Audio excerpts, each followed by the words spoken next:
maximum life a human being can live? See, in normal human being, I don't know what the medical science says, please tell me, I'm not conscious about that. Normally we see that by our own experience, a human being breathes between 12 to 15 times per minute. Is that the understanding? If you're breathing 15 times per minute, you're breathing 21,600 times per minute. 21,600 is not just an accidental number that you have arrived at. 21,600 is the number of nautical miles across the equator. And for every longitude that you have, between one longitude and the next longitude, the space is 60 nautical miles. This is considered as a minute. Anybody who's an aviator or a navigator knows this. We call the space as a minute because that's 1 minute. And our breath and the cycles of the planet are very closely connected. If we drop our breathing to 12 on an average, suppose by doing the right kind of practices you bring your breath to 12, we say you will live up to 108 years of age. If you drop your breath to 9, we say you will live up to 124 years of age. If you drop your breath to 6, we say you will live up to 164 years.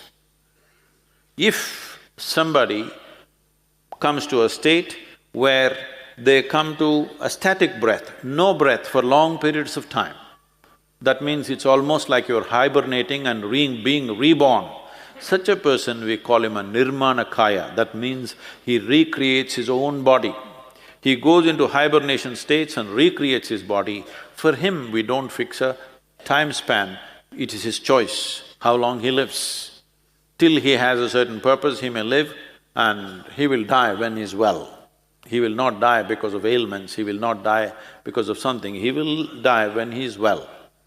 So, this is not like an absolute thing, this is a general trajectory of life.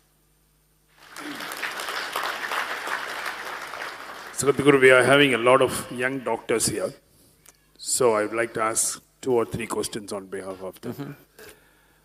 You said that in Isha Yoga there is no weekend. If you tell that to young doctors, they think there is no life.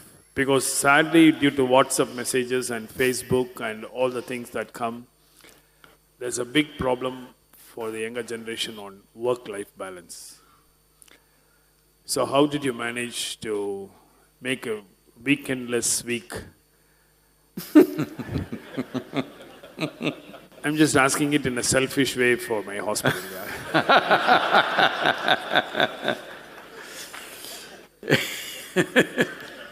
See, well, there are different things to attend to in life probably. There is a family and there are friends and there is pleasure and there is picnic and so many things they want to do. But I was… first time, many years ago, first time when I was in the United States,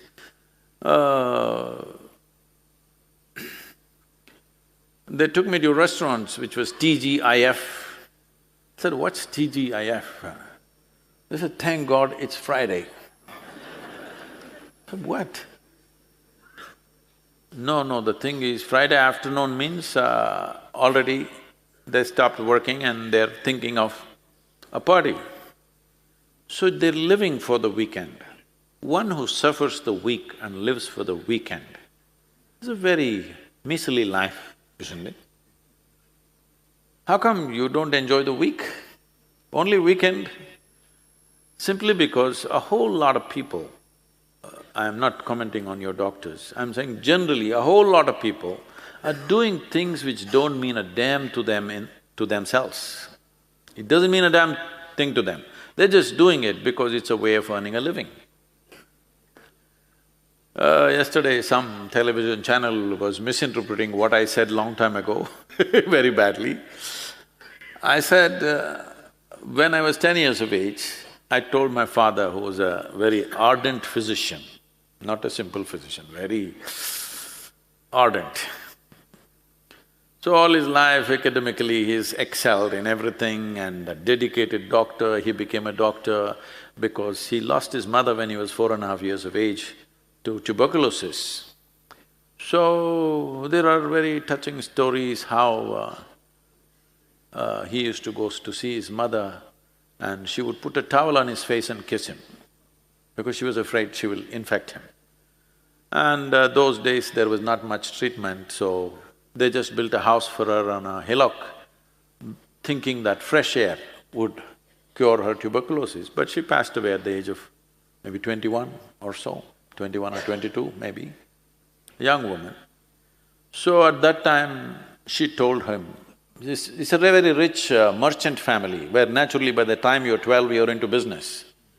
So, she told him, you must become a doctor. Because she felt if some other kind of doctor had come, she would have saved her life. We don't know what turmoil she went through, who knows. So, he committed that he will become a doctor. And at the age of 12, when his father tried to force him into business, he left the family, went outside, leaving a very wealthy family and studying outside on the streets, and slowly he became a doctor. So the first thing he did was, he served in the Mysore sanatorium for tuberculosis. For 3 years, he worked in the sanatorium for 50 rupees a month.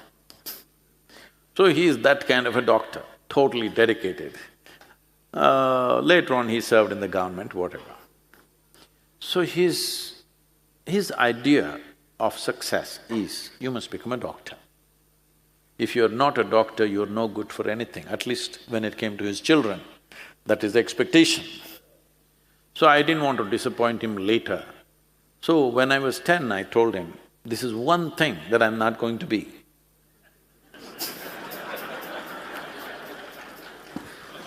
Did you know the future of doctors even then, or? No, so all along my father was always worried that I am not getting trained for anything specific. That after much struggle within himself, when I said no to being a doctor, he said, okay, at least take up engineering. Then I said, see, you don't know what you're talking about. If I said I don't want to be a doctor, if you told me be a veterinary doctor, be an Ayurvedic doctor, be a witch doctor, something, I would consider. But when I say no doctor, you say engineer. Yours is a social problem, you know, it's not an existential issue. So, what will you do? You're not trained for anything. I said, if I'm not trained for anything, I can do whatever I want. Why I'm saying this is not with any disregard for him. He was such a dedicated doctor, people literally worshipped him wherever he went. Well, I looked at his profession with great respect, but not with regard. I hope you understand what I'm saying. I respected it immensely because it made a huge difference for people. I saw many times with my own eyes. My mother would always complain, it doesn't matter, because we were always in those kind of stations where in the middle of the night, any time calls will come and he will just go away. Any number of times, he will be having his dinner, phone rings, he will just get up halfway and go away. My mother would beg him, just 3 minutes, just finish this and go. But he would say no, and he would just go away. And sometime he will come at 2 a.m. or 4 a.m. in the morning. When I looked at this, that was the most impressive thing for me about him, that this man is committed, you know, about whatever he's doing, I don't care what he's doing, but he's committed to what he's doing, which made me very proud of him for that kind of commitment. But at the same time, he was talking to me in terms of having… how to make a living. Become a doctor, you will make a living. I said, I don't want to make a living like that. Then they said, become an engineer, make a living. I said, I don't want to make a living like that. Then they said, at least go to business, make a living. I said, no. I said, making a living is never a concern for me, because I traveled across the country on my motorcycle when I was very young. And I lived in the jungles by myself for weeks on end, survived in the forest without any outside support. I said, I can live anywhere. I'm not asking for anything specific. I don't know what I was looking for at that time. All I knew is, I will not sit behind a table and earn a living. That much was 100% clear to me. What will I do? I didn't know. I just knew one thing, I'm here to live. Everything else here is here to live, isn't it? Why only human beings think they are here for some other purpose? Hello? All other creatures know they're here to live. It is just that for them living means eating, sleeping, reproducing and dying, their life is complete. Once you come as a human being, you can eat as much as you want, sleep as much as you want, you can reproduce as much as you want, somehow life is not complete. This is longing for something else. If that something else doesn't happen, this feels so incomplete. So right now, the weekend people, those who live on the weekend, I mean, they're alive only because there's not enough spirit in them, they put outside spirits.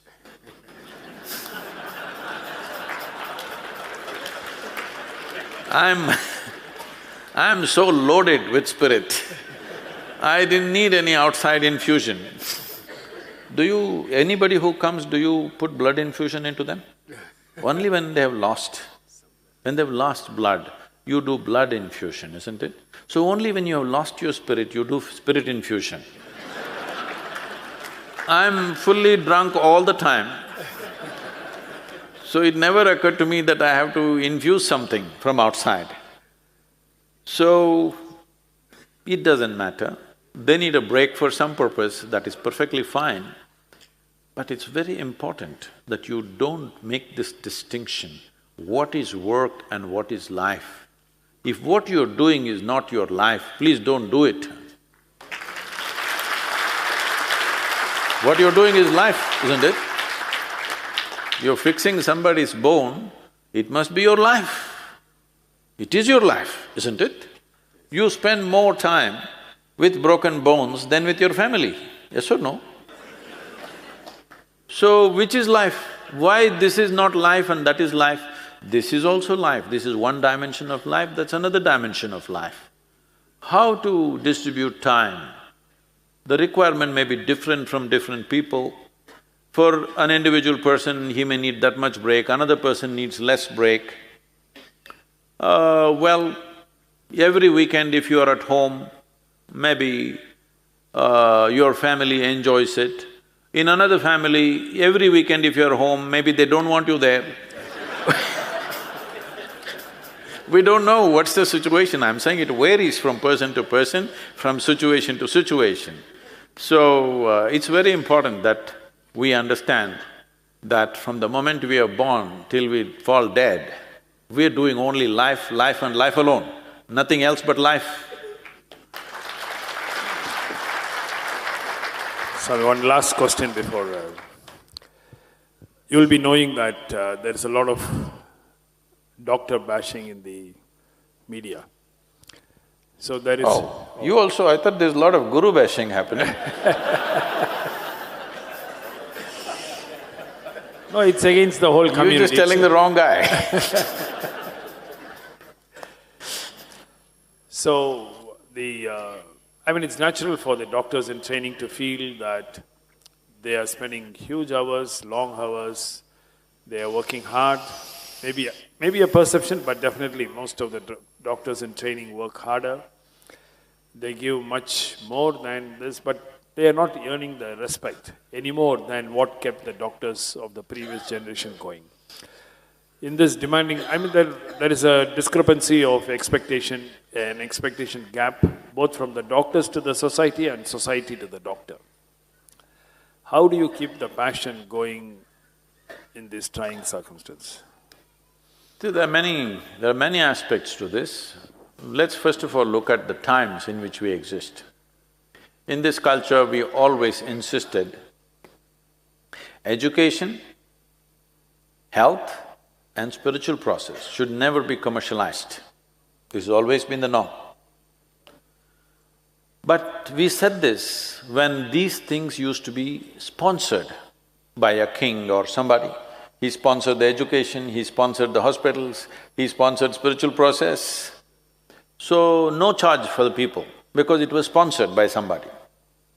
Those sponsors have disappeared in democratic societies. So everybody has to handle their own economics.